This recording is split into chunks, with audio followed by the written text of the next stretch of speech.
We begin today with round 2 of the White House Correspondents' Dinner 2026 after May's dinner was cut short by that shooting. Trump, who has routinely attacked the press, didn't miss the opportunity to take personal jabs and criticize media coverage of him. This place is really the largest group of Trump derangement syndrome people ever put together at one time, I suspect.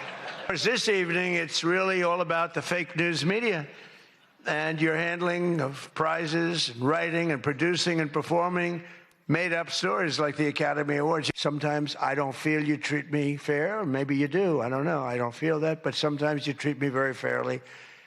And I have a lot of respect for your profession. They said, would you do it next year? I said, I will be back next year. Now, if you get really, really nasty, maybe not. I don't know. But we're going to be back next year. Yes, that was the President of the United States with the Trump 2028 hat at the White House Correspondents' Dinner last night. He ended his remarks with a so-called joke about seeking a fourth term. He's only been president twice as president. This is somewhat of a scoop. My intention to run for a fourth term as President of the United States. I will be doing that. I will be having an official. In fact, I think I have. Yeah. I won 3 times. Now I'm going to do it again. Thank you. The president's speech comes amid efforts from his administration to threaten press freedoms. It's been happening for 18 months. One day ahead of his remarks, a federal judge placed pressure on Trump's DOJ, causing the department to drop subpoenas it issued to New York Times journalists who reported on security concerns about the new Air Force One, used, as our friend Jonathan Capehart likes to remind us, that was gifted to Trump by the Qatari royal family. Joining us at the table now is Aidan McLaughlin, Vanity Fair Washington correspondent, and MS Now senior White House reporter Vaughn Hilliard, who was in the room last night. Vaughn, as the person who was in the room. Thank you both for coming. But Vaughn, as someone who was in the room, like I watched it on television with Jen as we were doing special coverage last night. And what I took from it was someone who didn't know his audience, right? Mm-hmm. I took from it, usually speeches are 10 to 20 minutes. I think Biden's longest speech was 20 minutes when he was president. This was an hour long. Right. It was largely a rally speech at the end of the day, right? Like he kept going in and out as he does at rallies. It was also disturbing in a lot of places, but the president of the United States made jokes, quote unquote, about seeking a fourth term, which implies that he won in 2020, spreading his election lies. And I'm curious how the things that I saw here watching it, how that played in the room full of journalists who cover this man. They were crass. They were offensive jokes. And there was an uncomfortability in that room. It was a much smaller ballroom than the initial Washington Hilton ballroom, maybe a fifth of the size. And I think it's important to note, you can hear in the audio some clapping and laughing. I mean, lucky if 10% of the room was laughing or clapping for him at any given time. And that's because essentially the entire cabinet was there. You had other Trump officials in there. You had Trump-aligned media in there. As for the actual journalists, those that cover the White House, those that cover Washington, there was just dead silence as he made mean, cruel jokes about our friend and colleague over at CNN, Caitlin Collins, made a crack at Josh Dorsey, our friend over at the Wall Street Journal, and effectively mocked CBS News and the good journalists that exist inside of that newsroom by continually repeating CBS's David Ellison, his buddy and the owner of Paramount, that is the corporate head of CBS. And making it was how he expects the leaders of news organizations to behave. It was an acknowledgement that he's picking up the phone and calling the head of the corporation. Right. There is supposed to be editorial independence. And inside of there, instead of celebrating what the founders put inside of the Constitution as a right, not a privilege, as a right, in order to hold those officials that are running our government, whether it be at the federal level or the state level or the local level, accountable. He was in there, in that room, effectively mocking, degrading them at the same time that he and his administration and his legal allies have filed numerous millions and billions of dollars of lawsuits and gone and effectively sought even subpoenas of journalists and their family members. I do think the speech was a very less illuminating window into his psyche and all of the characters that live rent-free in there. Right. He also recycled a lot of his normal rally political attacks against the usual suspects, which I don't know if that was actually written by the speechwriter into that speech or if he went off teleprompter. But Aidan, let's listen to some of these attacks he lodged, not just against journalists, but his political foes. He turned Palestinian. This was a man who was 100% for Israel. 100%. Chuck Schumer, crying Chuck. But now he's a proud, very proud Palestinian. It's becoming such a horrible and dangerous location that Ilhan Omar, she's also a very dishonest person and sure to get the hell out of our country. She shouldn't be here. She shouldn't be in our country. Gavin Newsom recently did a career-threatening, one of the worst interviews I've ever seen, where he said that he can't read a speech. He's incapable of reading a speech. He's a low IQ person. In Maine, they nominated a guy with a Nazi tattoo. But don't worry, Democrats. Word is that Platt, his replacement, he throws bottles at women. This guy throws bottles. This guy's another lunatic. Aidan, what do we know about the speech? Anything about how it came together?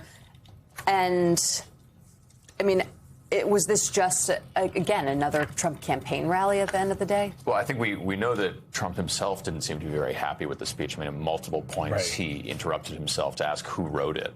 And why no one in the crowd was getting his jokes. And, you know, they were bad. Read the room. People laughed at the jokes. There were some delivery issues, though, I will say. In defense of the speechwriter, he would stop repeatedly to riff in the middle of jokes, and then he'd deliver the punchline, and you have no idea what the setup was. There could have been the one funny and appropriate joke that I'm not going to repeat on television right now was making fun of the age of lawmakers, and the delivery was completely botched. Yeah, and the same thing with he had a joke about Barry Weiss and the leadership in Iran, which was kind of a funny joke, but it got completely lost in his delivery.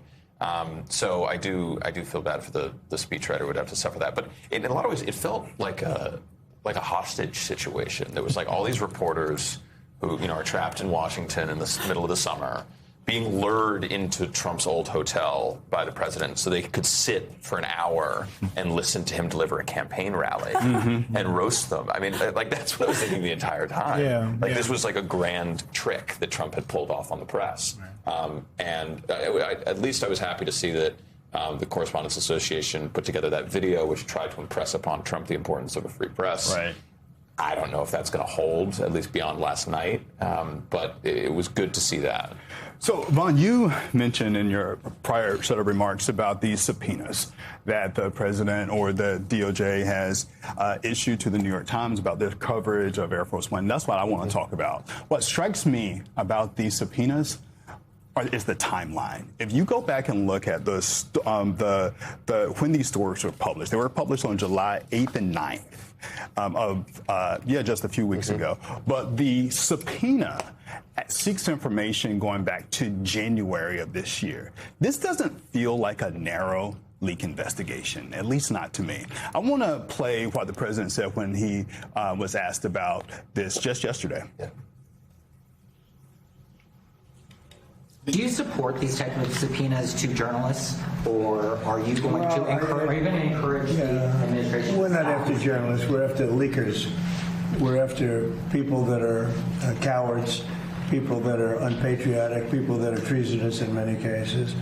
And the way you find them is through the journalists. So you think it's appropriate to subpoena family members of journalists to find out information? I don't know what's appropriate, what's not. What's your reaction to that?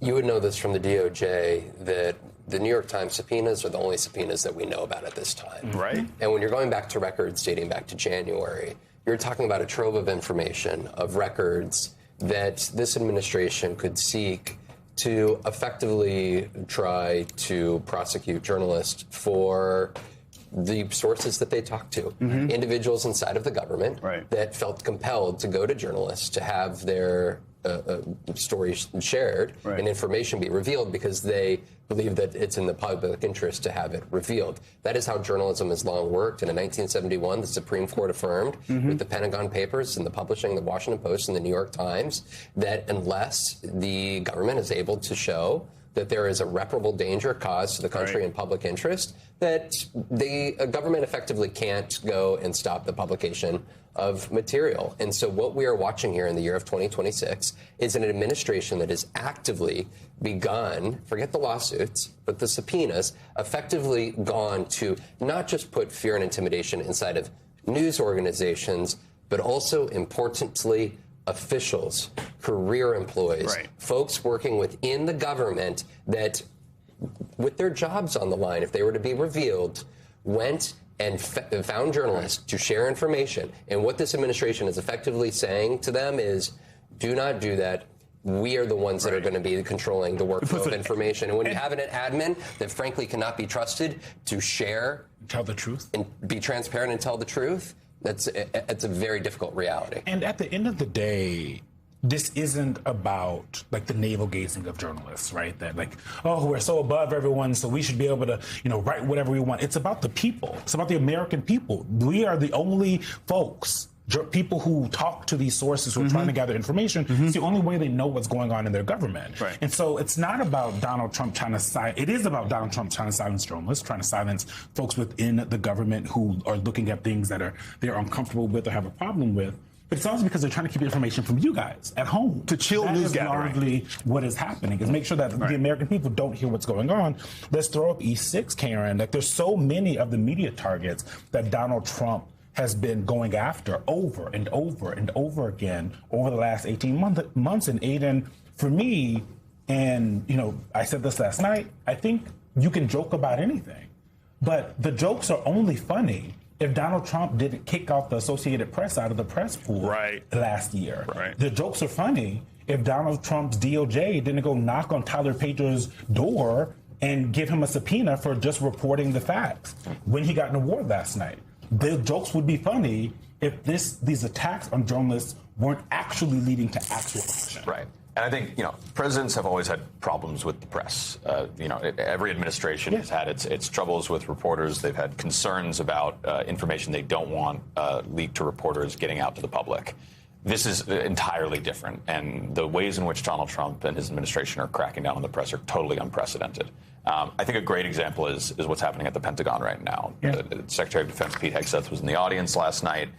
There's a war going on in Iran. The U.S. is engaged in a war in Iran, and we haven't had a major press briefing since May. May 5th, yeah. That is extraordinary. And on top of that, when he first took over at the Pentagon, he basically purged all real reporters from covering it.